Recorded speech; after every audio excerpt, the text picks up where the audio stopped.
Good evening. Today is the 12th day of November 2015, and we are continuing with our explorations in Savitri with Dr. Alec Pandey. We are still on Book 1, Canto 5, going into it, as Mother told me, slowly, very slowly. And each week as we prepare to open Savitri, I read something from Mother. This is the continuation of her talk to a sadhak. But you must not read it as you read other books or newspapers. You must read with an empty head, a blank and vacant mind, without there being any other thought. You must concentrate much, remain empty, calm, and open. Then the words, rhythms, vibrations will penetrate directly to this white page, will put their stamp upon the brain, will explain themselves without your making any effort. Savitri alone is sufficient to make you climb to the highest peaks. If truly one knows how to meditate upon Savitri, one will receive all the help one needs. For him who wishes to follow this path, it is a concrete help, as though the Lord himself were taking you by the hand and leading you to the destined goal. And then every question, however personal it may be, has its answer here. Every difficulty finds its solution herein. Indeed, there is necessary for doing the yoga. I believe it was that is necessary for doing the yoga. Typo. So, begin. We're on page 89. Yes. We had paused at this line, tying with diamond threads the spirit's extremes.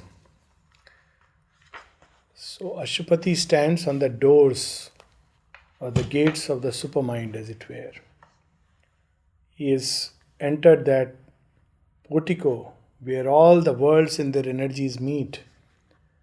And one step beyond, and they change themselves and enter into the house of the One who is infinite, the thousandfold house of God. So he stands there and scans the entire creation from top to bottom, a creation which is one even in its difference and multiplicity, and it is tied by diamond threads. These threads are not seen to us. We see small parts of a vast cosmic chain, and we don't realize that they are inextricably linked and connected to each other. And that is what is called as ignorance. And very interestingly, the spirit's extremes. So we are too much attuned to thinking that the spirit is what is beyond, but the spirit also is what is right down below. So this entire creation, from its base and plinth to the apex and the heights, is the One. And these are the poles or these extremes of the spirit in which it has entered for the sake of the play. What this play is about, what meaning does it contain for us, how we have to orient ourselves and move further, that comes later on. But right now it's just an overview. And what a grand panoramic view, much before the panoramic views of the cameras were devised. Here is a panoramic view where Ashupati in one single glance sees the entire ladder of creation. That's what is being described here, and will continue on the next book. In this drop from consciousness to consciousness, each leaned on the occult inconscient's power, the fountain of its needed ignorance. So, ignorance is necessary lest too early creation escapes into the supreme and there is no real evolution.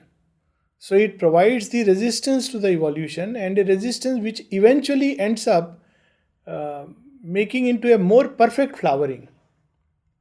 So, on one extreme is the inconscient, and as creation emerges, it emerges step by step, degree by degree, filling the world with the wonder of multiplicity, because the inconscient would not allow it to emerge easily.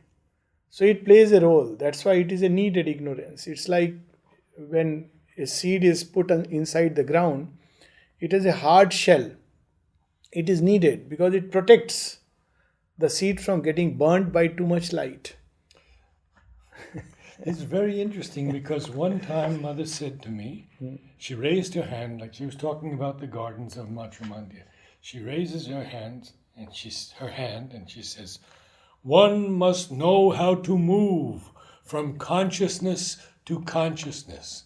And here we see a drop from consciousness to consciousness. So level by level, layer by layer, and it's necessary because otherwise it won't be possible to have any evolution. And how much ever we may curse it, well, there is a purpose behind it. Archmason of the limits by which it lives. It's a very interesting word. If we search for the meaning of Archmason, it takes you to Freemasonry, in which there are archmasons, like archbishops. Yes. But if you apply a kind of an common sense approach, which one should not when it comes to meanings, well, masons are those who build. And archmason, somebody who like a master builder or like a head, yes, who really sets limits and builds it. So it's a very interesting word, archmason of the limits by which it lives. So inconscient draws a circle, and human beings and animals and bird and beast, everything is trapped within that, and it won't allow us to venture further. It will fill our minds with doubts, all kinds of suggestions. This cannot be, that cannot be. And so in our struggle with the inconscient that surrounds the human consciousness, you have to struggle with these things. It sets limits to our beliefs, limits to what can be and what cannot be. And therefore it keeps everything within its safe limits. In this soar from consciousness to consciousness, each lifted tops to that from which it came, origin of all that it had ever been, and home of all that it could still become. So mind lifting up towards supermind. Supermind is the origin of mind. Supermind, from there mind has come and now it has become ignorant. And supermind is the destiny of the mind to become. So it comes from that and it goes back to that. It's destiny to become that. But this is now a gradual process. Each one is leading to the next level from which it has come.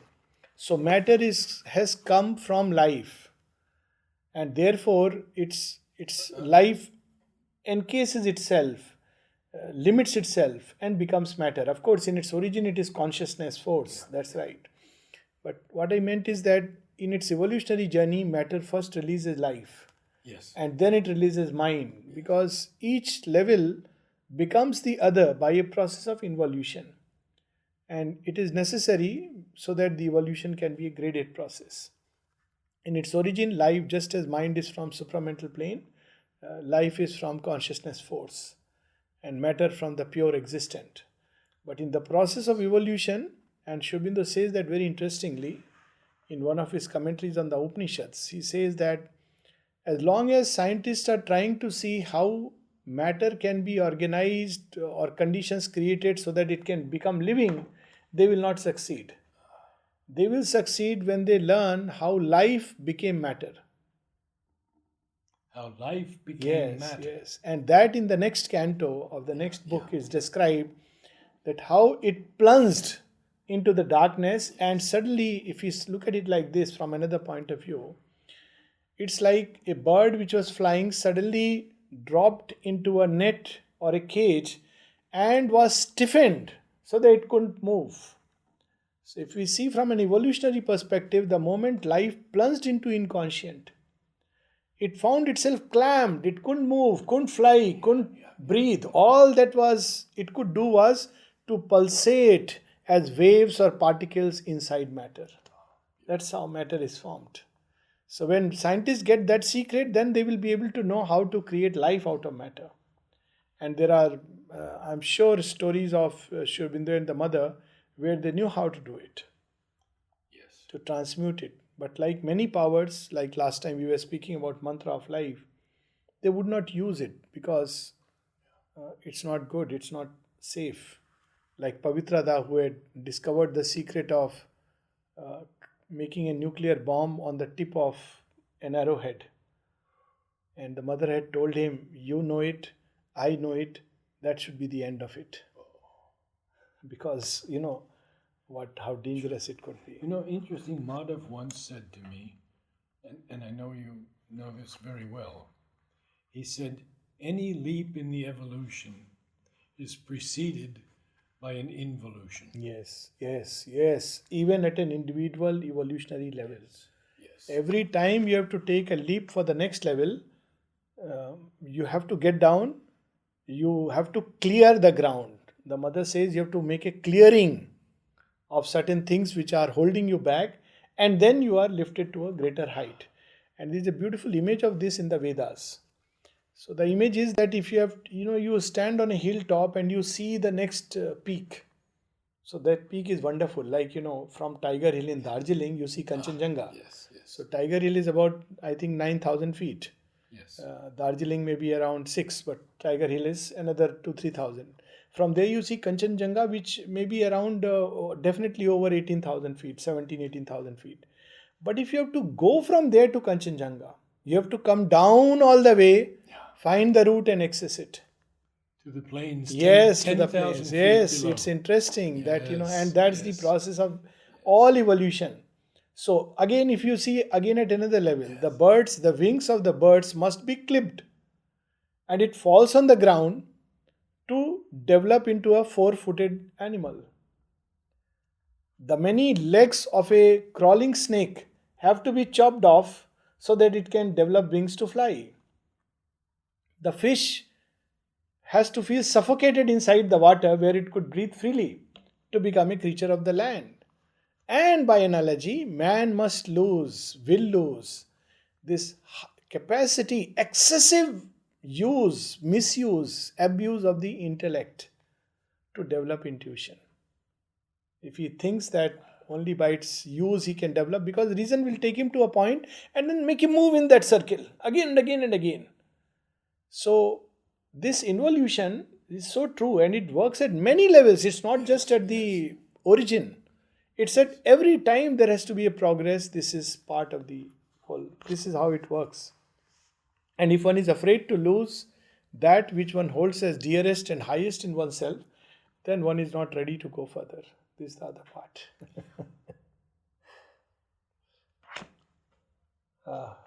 Now comes music. An organ scale of the eternal's acts. What are his acts but a poem in creation?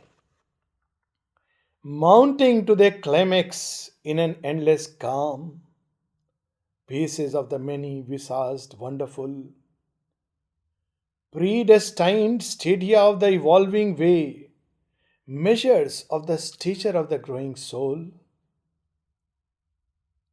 So, this is the way he has planned the evolutionary journey. And we cannot take a leap. Sri Aurobindo repeatedly cautions in the Synthesis of Yoga. He says that, gives an example of Sri Ramakrishna, and he says that is not an example for everybody to follow. You can't storm into the kingdom of heaven. You can't leap from animality to superhumanity. There is in between a stage of an evolving humanity. And if one feels one can just do away with it, then one is simply fooling oneself. One will fall into back to the abyss. So each stadia, predestined. Predestined. Yes.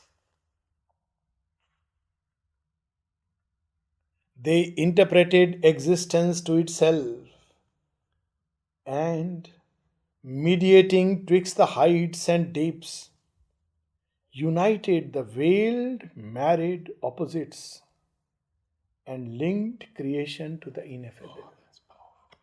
See, passingly, Shobhindo beautifully uses the word heights and deeps together. And an image that flashed across my mind when I had read this. Normally, when we think of steps, we think of steps like this. And in between, of course, there are houses like Golkund where it is all blank, like Sachidanand all around. But these are steps which are almost like curved. So, there is a depth behind depth. Each height also ends up into an equivalent depth. So, we can climb this staircase and arrive at that, or we can go deeper and deeper and arrive at that. It is enclosed in such a way. And what of the spiral? Yes, of course. That is the evolutionary process. That's where the involution is Yes, necessary. yes. And then the next evolution takes place. So this is another part which, since we speak about the spiral and we have just read about drop of consciousness and the involution and the evolution. See, many people compare Sri Aurobindo's writings to the Gita and the Veda and, the past. Well, all that is fine. And for a moment, let us leave aside the fact that, specifically the Gita, because it's one of the mightiest scriptures before Sri Aurobindo. It doesn't speak about transformation, doesn't speak about the transformation of the instruments and the gunas. But even if we leave aside that, if we just take it it's a Vedantic scripture and Sri Aurobindo has Vedanta and the Tantra combined in it. Yet there are many problems of humanity, many discoveries which are not anticipated. Because between the time of the Gita and today, the many things that have happened in the field of pure science, many things have happened in the march of civilization, and mankind wants that also to be included in the synthesis. The synthesis of the Gita takes up humanity as it was at that point of time. It takes up the Sankhya, it takes up the tendency to become otherworldly At that time. at that time. But there are many things which have happened in between which need an answer, and Sri Aurobindo is the answer. So, each has its own place, but we should not forget that Sri Aurobindo is far more contemporary and contextual, to use because in between there was much that happened. The spiral went down and came up, and we need to know what was it and what was its purpose. And then mother. Yes, of course. What can one say about her? Yeah. And then, of course, as we said, standing on the doors of the supermind, he sees. See, it's interesting. Sri Aurobindo from this point will take a plunge back to matter. That starts from next book. Because he will not go into an individual transformation. He will renounce it. And he will come back, start from kingdoms of the subtle matter. Because now he is doing it as a representative of the race. You see, it's very clear here in Ashupati's Yoga. A last high world was seen where all worlds meet. In its summit gleam, where night is not nor sleep. The light began of the Trinity Supreme, the Sachidanand. Yes. So he's already, Ashupati has reached that point in his yoga. But he sees it. He sees it, and he could just take a leap. Yes. He has gone to that point and he could just take the plunge. And people won't understand. They would ask Sri Aurobindo, you wrote about the supermind at so and so time. You had not, then you say that you have not yet achieved it. So how could you write about it? And Sri Aurobindo, with his utter humility, he doesn't say, oh, I could have just achieved it in one leap, but I renounce for you people. I mean, he doesn't say that. He says, gosh, he puts a very logical query. You can't write about a thing unless you achieve it. You can see it, you can experience it, you can feel it, and you can know it. he doesn't say, it's mother who says that, he made the renunciation, the sacrifice, really a supreme sacrifice. He stands on those gates, and that's why it took him 10 years to climb into the lowest layers of the supermind, because from that time onwards, with his cosmic consciousness, he included the creation, every possible element, and he was carrying it. And that's why the ashram, which grew over a period of time, became a reflection of the totality of the universe, because Sri Aurobindo is the totality of creation. So everything that was there started getting extended through people, personas, this, that.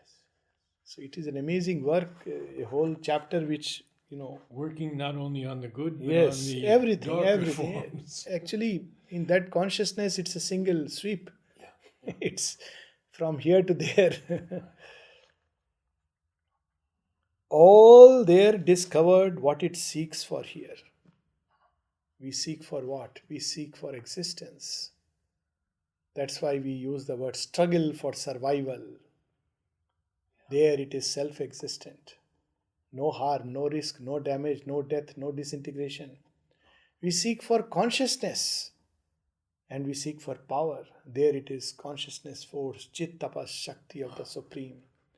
We seek for joy, and invariably it is marred by sorrow and suffering. There it is the pure, unadulterated, unmixed bliss of being.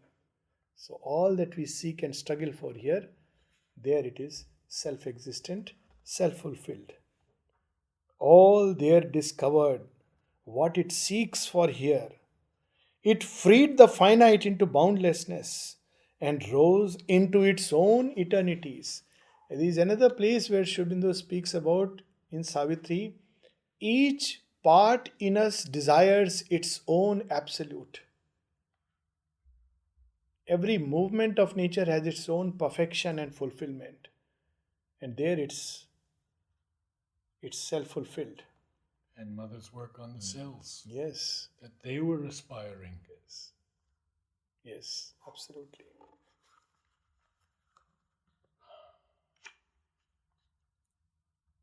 The inconscient found its heart of consciousness.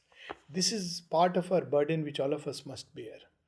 This is the cross which one must bear. So called, looked superficially, it is the cross of suffering and pain.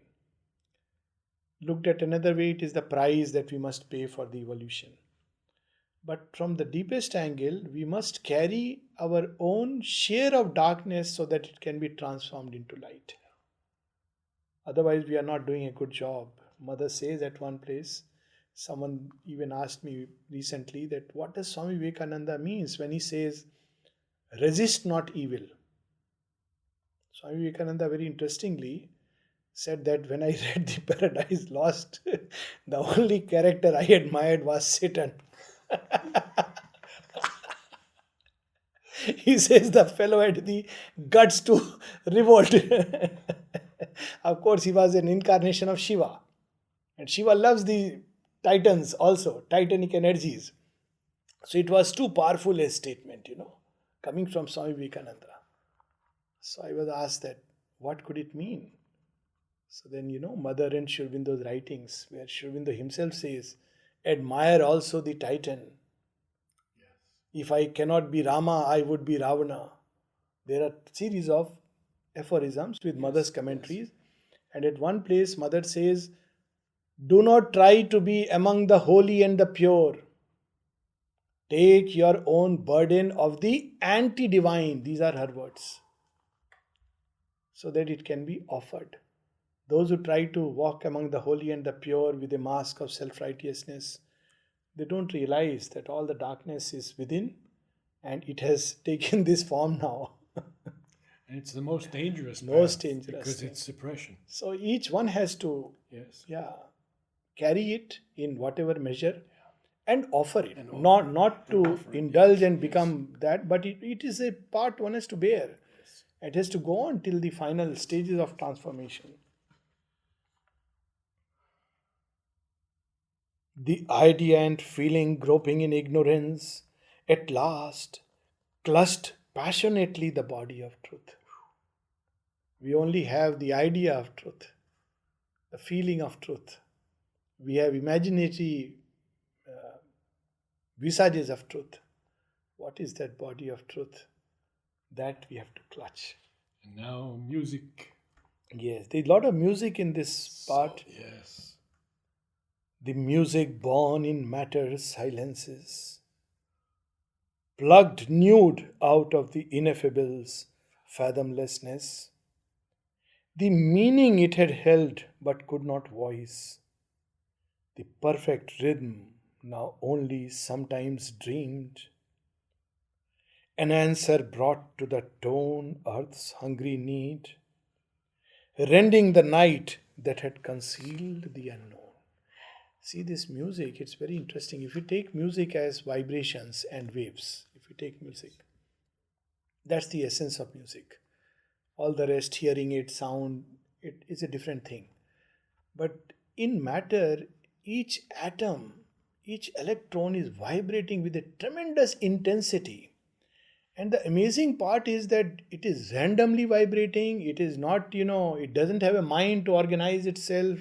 And yet, how beautifully it creates a creation out of nothingness. What is that? It's nothing but music. We can't hear it. We can only hear gross instruments, the guitar, the sitar. But this is music in the depths of matter, inaudible to the human ear. And yet it is there. And he has found that music, and once it is found, that heart of night is torn.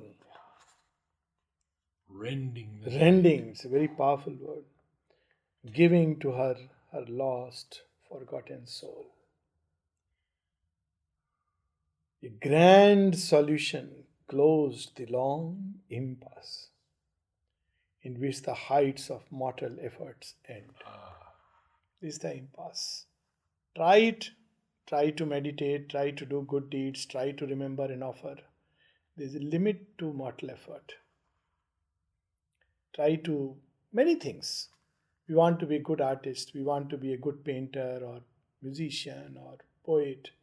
There is a point up to which we go. Beyond it, you feel it could be better, something more, something more, something more. But you can't. It's the height of mortal effort.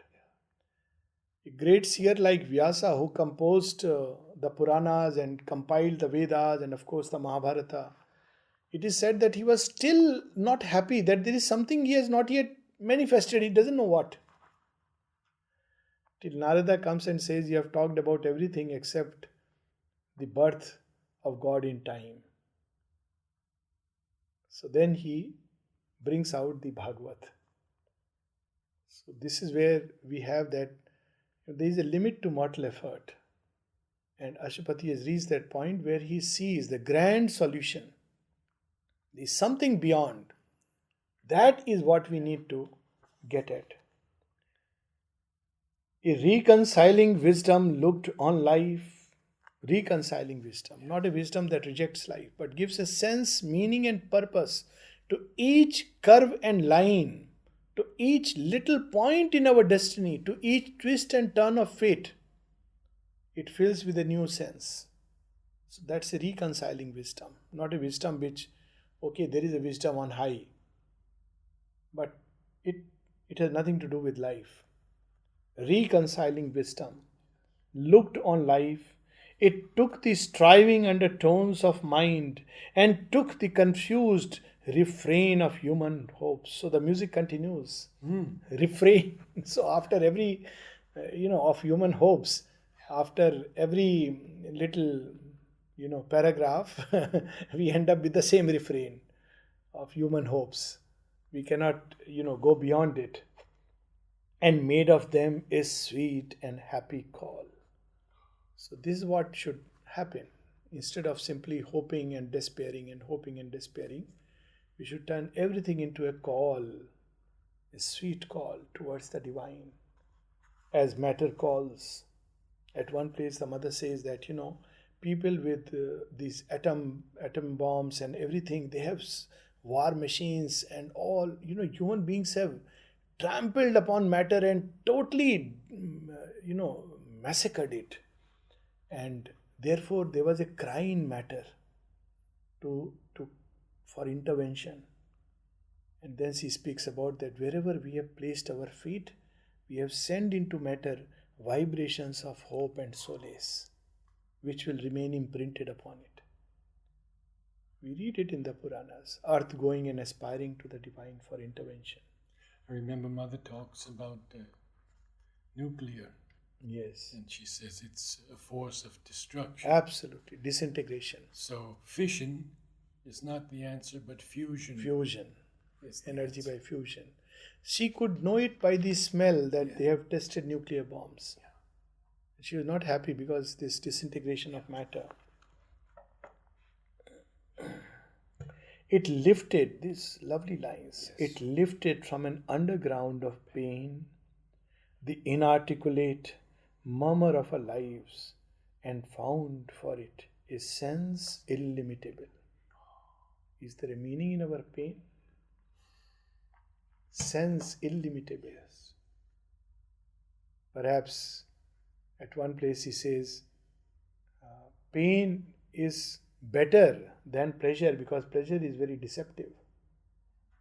Whereas pain is something which still reminds us, codes us, helps us to move on. And further on, long after, he says, pain is the hammer of the gods, To break a dull resistance in the human heart. A mighty oneness, its perpetual theme. It caught the soul's faint, scattered utterances, read hardly twixt our lines of rigid thought, or mid this drowse and coma on matter's breast, heard like disjointed mutterings in sleep. Really, if we look at life, there are hardly few moments. I'm talking of an average life, not something touched by the hand of grace. But if you really look at life, there are few moments scattered which can be called as soul moments. And in between, we have matter's drowse, its coma, where something is sleep, we mutter as if, and soon we forget. Or in rigid thought, something escapes, something of that light, but that's it, lost in the rigid boundaries of thought and the cabin of the idea. So that rediscovers its totality, mighty oneness. It grouped the golden links that they had lost and showed to them their divine unity, saving from the error of divided self, the deep spiritual cry in all that is. At one place, I think it is Par Brahman, but maybe next time I'll reconfirm. Sri Aurobindo speaks about all the events that are happening in just 3-4 lines in this earth, and then he says, are divine moments. These are divine moments. Everything is a divine moment. It's connected by a continuous golden link, but we don't see it. Because the ego shuts us back into our little self and our little worries and little concerns. All the great words that toil to express the one. This is a marvelous line. At the end of all the great words that toiled to express the one. Great words. Leave aside ordinary words and sentences and lectures and essays and books. The great words, some of the most powerful formulas. Soham asmi, tattvamasi, thou art that, om, ekoham onkar. So many ways. All the great words that toiled, still they cannot, to express the one, were lifted into an absoluteness of light and ever burning revelation's fire and the immortality of the eternal voice. Suddenly they find the release into that grand revelation. And what follows is amazing. There was no quarrel more of truth with truth. We had heard only of quarrel between truth and falsehood. But truth also with truth, the gods quarrel. because each god wants to expand his own domain, and for him, his own energy is absolute. For Shiva, the destruction of all that is imperfect, that's the absolute truth. For Vishnu, preserving all that still can grow into perfection is his truth. And sometimes there is a conflict even between the two. And then, of course, a reconciling moment comes. But this is how even the great gods, they don't quarrel, of course, like us in a fish market. But their quarrel is very subtle and gentle. We see in Trojan War, where there are gods who are, Pallas Athene, for instance, with, Odysseus and Menelaus and all these people. And Apollo is with Paris, and so, both are great god. I mean, he's a god, she's a goddess, and he's a god, and both are great in their own right. Apollo is the sun god, and Pallas Athene is Maheshwari, no less. And they are at conflict with each other. So Zeus has to tell, look, whatever it be, I have decided.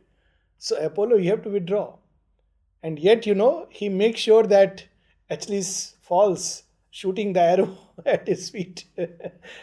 So, even the gods, because each truth has its own place in time, where it must manifest itself in its absoluteness. And yet, after a certain time, it must give way to a still higher truth. That becomes a problem. So, but there, everything ceased. There was no quarrel more of truth with truth. The endless chapter of their differences, endless chapter, retold in light by an omniscient scribe. So they were settled. That look, and why this is, it's very interesting. The next line which follows, traveled through difference towards unity. It reminded me of, there is a letter of Sri Aurobindo on the mother, well-known letter. Now it is chapter 3 of the book on the mother. To walk through life. Yes. To walk through life armored against all fear, peril and disaster. Only two things are needed. Two that go always together. On your side, an inner state made up of faith, sincerity and surrender, and the grace of the Divine Mother. These are the two things needed. Now you see, walk through life. Now this through difference, this is necessary because they end up strengthening each other. So when gods quarrel, when there is a quarrel of truths, difference of truth, opposition of truth, they eventually bring out a greater and greater strength. It is beautifully shown in one of the stories in Shiv Puran. So Vishnu has been moved by one of his set of devotees who are basically denizens of the netherworld.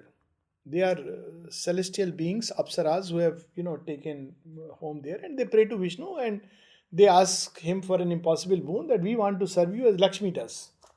So he goes there, he says, all right, as the devotee asks. And so naturally, as he is with them, he loses his highest status, forgets himself, and he is completely lost in that state of consciousness. So now Shiva has to go and rescue him. So how does Shiva rescue is very interesting. Shiva goes and challenges him to a fight. So he's not interested in fight. He doesn't even know what's happening. So then Shiva tries to threaten these four ladies. And he gets up and he wants to fight. So Shiva gradually increases the weapons, the level of the fight, and Vishnu begins to recover his inner strength more and more. Because that is the challenge thrown at him and he must bring out. And eventually he recovers his full self and says, oh, what is it? Where am I? So you see, it's very interesting that this difference between truth and truth is also necessary as part of the evolutionary journey. But when we reach there, then it ceases. It's no more needed. Mind's winding search lost every tinge of doubt, led to its end by an all-seeing speech that garbed the initial and original thought with the finality of an ultimate phrase. So all, it was like the punch line. We talk about the first line, but there is something which is yet to come, and that justifies everything. And that phrase which will close the whole thing, I am the one thing which I remember is the Gita, the finality of a phrase. Read the Gita, and there are a lot of people who explain, and each one true in its own right, and there is a delight in the whole journey. How Gita ends, it's very interesting. So after the whole thing is over, the whole jnana has been given to Arjuna. So now Dhritarashtra, now he's a blind fellow, blind by ignorance, arrogance, and everything, attachment, pride. He says all that is fine, but what is this? Krishna is telling us to war and everything. So, of course, the Gita doesn't speak about this speech, but it's there. So then it ends up by one sloka of Sanjay, which summarizes it. He says, one thing I know for sure. Forget about all the rest. One thing I know for sure. Wherever there is Arjuna and wherever there is Krishna and the two come together, there is victory. There is truth. There is yash. There is triumph of light and truth. That one half of phrase summarizes the whole thing so beautifully. That an instrument open and surrendered, and the divine blessing and the grace, there is victory. So that last closing phrase which explains everything, the whole Mahabharata will just basically justify this truth, not the other things. Other things are all right. Yes. But this one truth, it will justify, or the greatest of secret which comes at the end. Surrender unto me. Yes. Mamekam sharanam braja. Sarva dharman parityajya mamekam sharanam braja. Aham tva sarva papebhyo moksha ishyami masucha. This one sloka summarizes the rest. All this is fine, I have told you, but I am giving you the greatest of secrets. Sri Aurobindo speaks about it as the greatest of secrets. Of the three secrets in the Gita, the greatest of secrets. So we have this one phrase. Mind's winding search lost every tinge of doubt. Indeed, in the Gita it ends like that. That now all my doubts are torn asunder. Arjuna says that. Led to its end by an all-seeing speech. The speech of the divine. All-seeing speech leading it to that point. That garb the initial and original thought with the finality of an ultimate phrase. So it starts in the beginning that look, this is my command, do it. And then it goes through, reveals eventually for the grand revelation with the finality of an ultimate phrase. So that phrase sums up everything. So we will stop here. And you can recite perhaps the first line of the mother. There are two things. Yes, that alone can affect in their conjunction the great and difficult thing, which is the aim of our endeavor, a fixed and unfailing aspiration that calls from below, and a supreme grace from above that answers. And we have a clue to that here. The clue was that people often ask how to aspire all the time. That's a wrong way to approach it. Turn everything into an aspiration. If you are weeping, turn it into aspiration. If you are in pain, turn it into aspiration. If you are in a state of joy, turn that into an aspiration. That is the way.